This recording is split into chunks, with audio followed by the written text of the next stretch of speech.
പരസ്യങ്ങൾ നിയന്ത്രിക്കേണ്ടത് അനിവാര്യമാണോ എന്നുള്ളതാണ് ഇപ്പോഴും ഇവിടെ ടീച്ചർ പറഞ്ഞു വന്നത്. അപ്പോൾ എന്തോ ഒരു അഭിപ്രായം ഇവിടുന്ന് പറയണമെന്ന് പറഞ്ഞു. പേര് പറഞ്ഞിട്ട് പറയും. എൻ്റെ പേര് വിദ്യ. പരസ്യത്തിൻ്റെതല്ല, ഇപ്പം ചെറിയ 1.5 വയസ്സുള്ള കുട്ടീനെല്ലാം പീഡിപ്പിക്കുന്നുണ്ട്. സ്വന്തം അച്ഛൻ തന്നെയാണ് പീഡിപ്പിക്കുന്നത്, നമ്മൾ പേപ്പറിലൊക്കെ വായിക്കുന്നതാണ്. അപ്പോൾ അതിനെപ്പറ്റി ഇപ്പം വസ്ത്രധാരണമാണോ എന്താണെന്നൊന്നും എനിക്ക് പറയാനറിയില്ല. അത് തെറ്റല്ലേ? സമൂഹത്തിൽ വന്ന അപജയത്തെയല്ലേ അത് കാണിക്കുന്നത്? സ്വന്തം അച്ഛൻ തന്നെ 1.5 വയസ്സുകാരിയെ പീഡിപ്പിക്കുക എന്നുള്ളത് വാർത്തയിൽ വായിച്ചതാവാം. സമൂഹത്തിൽ വന്ന അപജയമാണ് ഇത്തരം കാര്യങ്ങളെ പറ്റി സൂചിപ്പിക്കുന്നത്. അപ്പൊ മലയാള സംസ്കാരം, മലയാളികൾ അത്രമാത്രം സംസ്കാര ശൂന്യന്മാരായി പോയോ? അറിവില്ലായ്മ, അത് മാതാപിതാക്കളുടെ അറിവില്ലായ്മയാണല്ലോ അവനവന്റെ കുഞ്ഞുങ്ങളെ പീഡിപ്പിക്കുന്നത്. പക്ഷെ അത് വല്ലപ്പോഴും വന്നിരിക്കുന്ന ചില സ്ഥലങ്ങളിൽ വല്ല റെയറായിട്ട് വന്നിട്ടുള്ള കേസാണ്. ഒരു പക്ഷേ അത് പണ്ട് കാലങ്ങളിൽ അത് അറിയപ്പെടാതാവാം. മൊബൈൽ ഫോണിന്റെ ഉപയോഗം കൂടുതലായിട്ട് വഴിതെറ്റിക്കുന്നുണ്ട്. സ്ത്രീകളെയും പിന്നെ കോളേജ് കുട്ടികളെയും എന്ന് വേണ്ട എല്ലാം മൊബൈൽ ഫോണിനോട് നമുക്ക് നമ്മളെ പോലെ. മൊബൈൽ ഫോൺ എന്ന് പറയുമ്പോൾ നമ്മൾ ആംഗലേയ ഭാഷയാണ് ഉപയോഗിക്കുന്നത്. മൊബൈൽ ഫോണിന് നമുക്കൊരു മലയാള ഭാഷ ഉപയോഗിക്കാൻ പറ്റുമോ? ഫോൺ എന്ന് പറഞ്ഞാലും ആംഗലേയമാണ്. പക്ഷേ ഇത്തരം ഭാഷകളിൽ നമുക്ക് മലയാള ഭാഷ ഫോണിന് ഉപയോഗിക്കാൻ പറ്റുമോ? പറ്റൂല. ഇപ്പൊ നിങ്ങൾ മലയാളം പറ്റൂല എന്ന് പറയുമ്പോൾ പറ്റില്ലല്ലോ. നമ്മൾ പിന്നെ ഇടകലർന്ന് ഇംഗ്ലീഷ് സംസാരിക്കുന്ന ആളായതുകൊണ്ട് സ്വല്പം അങ്ങനെ പറഞ്ഞു പോവുക. നമുക്ക് എപ്പോഴും അത് ഇതാക്കാനും പറ്റൂല. കാരണം ഇംഗ്ലീഷ് ആണല്ലോ ഇപ്പം കൂടുതലായിട്ട് ഉപയോഗിക്കുന്നത്. സീനത്ത് പറഞ്ഞു വന്നതെന്ന് പറഞ്ഞു കഴിഞ്ഞാൽ നമ്മുടെ മലയാള ഭാഷയിൽ ആംഗലേയ ഭാഷയും ഇടകലർന്നു പോയി. മലയാള ഭാഷ ഏതാണ്, ഇംഗ്ലീഷും ആംഗലേയ ഭാഷ ഏതാണ് എന്ന് നമുക്ക് തിരിച്ചറിയാൻ പറ്റാത്ത ഒരു അവസ്ഥ വന്നു കഴിഞ്ഞു. കുട്ടിയെ പോലും പീഡിപ്പിക്കുന്നത് വസ്ത്രധാരണ രീതി കൊണ്ടാണോ?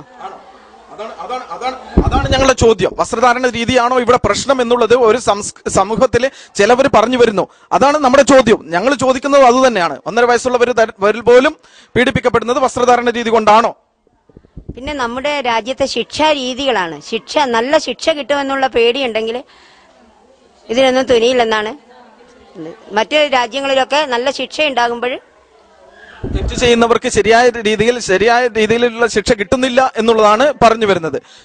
ഇതുകൊണ്ടാണോ ഇത്രയും പ്രശ്നങ്ങൾ ഉണ്ടാവുന്നത്? ശിക്ഷകൾ വളരെ ഇളവ് ചെയ്യപ്പെടുന്നതുകൊണ്ടാണോ? ശിക്ഷ തന്നെ ഇങ്ങനെയുള്ളവർക്ക് കൊടുക്കണം. അതാണ് എന്റെ അഭിപ്രായം. ഗൾഫ് രാജ്യങ്ങളിൽ അല്ലാതെ കുറച്ചു കാലം ലോക്കപ്പിലിട്ട് അതിന്റെ ഇത് കഴിയുമ്പോ പിന്നെയും പുറത്തിറങ്ങി പിന്നെയും അവർ കുറ്റകൃത്യങ്ങളല്ലേ ചെയ്തുകൊണ്ടിരിക്കുന്നത്. അപ്പൊ ഈ കുറ്റകൃത്യങ്ങൾ ചെയ്യുന്നവർ തന്നെയാണ് വീണ്ടും വീണ്ടും കുറ്റകൃത്യങ്ങൾ ചെയ്യുന്നുള്ളതാണോ? പത്രങ്ങൾ അങ്ങനെ വായിച്ചുകൊണ്ടിരിക്കുന്നുണ്ടല്ലോ.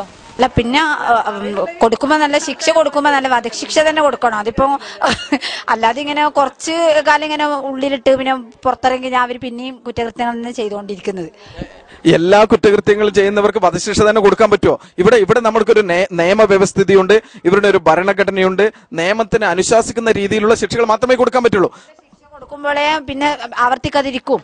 അപ്പൊ അത് നമുക്ക് എന്തായാലും നമ്മുടെ ഒരു രാജ്യത്ത് അങ്ങനെ ഒരു നിയമഗതികൾ മാറ്റം വരുത്തേണ്ടിയിരിക്കുന്നു എന്നുള്ളതാണ് നിങ്ങൾ പറഞ്ഞു വരുന്നത്. കാരണം നമ്മുടെ നിയമം എന്ത് തന്നെയായാലും ഈ രീതിയിലാണ് നിയമം പോയിരിക്കുന്നത്. നിയമത്തിന് അതിൻ്റെതായ രീതികളുണ്ട്.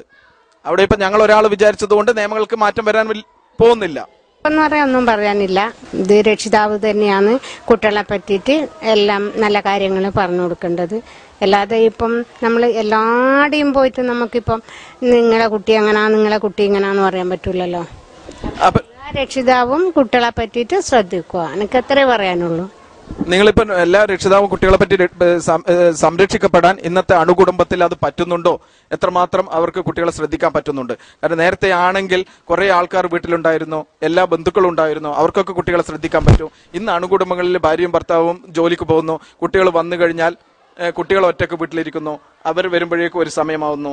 ആ ഒരു ഇതിൽ അമ്മ പറഞ്ഞതുപോലെ എത്രമാത്രം രക്ഷിതാക്കൾക്ക് കുട്ടികളെ ഈ പറഞ്ഞതുപോലെ നല്ല കാര്യങ്ങൾ പറഞ്ഞു കൊടുക്കാൻ സമയം കിട്ടുന്നുണ്ട്, നല്ല സംസ്കാരം പഠിപ്പിക്കാനുള്ള സമയം കിട്ടുന്നുണ്ട്.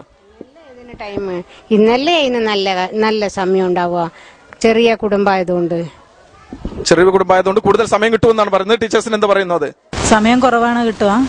സാധാരണ രണ്ടാളും ജോലിക്ക് പോകുന്ന സമയത്ത് വീട്ടിൽ കുട്ടികളെ ശ്രദ്ധിക്കാനുണ്ടാവില്ല. എന്നാലും നമ്മളെ സംസ്കാരം അനുസരിച്ച് നമ്മളെ മക്കളെ വളർത്താൻ വേണ്ടി ശ്രമിക്കുക. അത് അവർ ആ രീതിയിൽ വളരാണ്ടിരിക്കില്ല. നിങ്ങളെല്ലാവരും വളരെ വളരെ നല്ല രീതിയിൽ ഇംഗ്ലീഷ് സംസാരിക്കാതെ മലയാളത്തിൽ തന്നെ സംസാരിച്ചു. പക്ഷെ നമ്മളിപ്പോ ഇവിടെ സ്കൂൾ എന്ന് പറയുമ്പോൾ വിദ്യാലയം എന്ന് പറയാം. സ്കൂളിൽ എത്തിക്കഴിഞ്ഞാൽ നമുക്ക് ചോക്കില് കൊണ്ടാണല്ലോ ബ്ലാക്ക് ബോർഡിൽ എഴുതേണ്ടത്. ചോക്കിന് എന്ത് മലയാളത്തിൽ പറയും? ടീച്ചേഴ്സ് തന്നെ പറയട്ടെ. ശരി.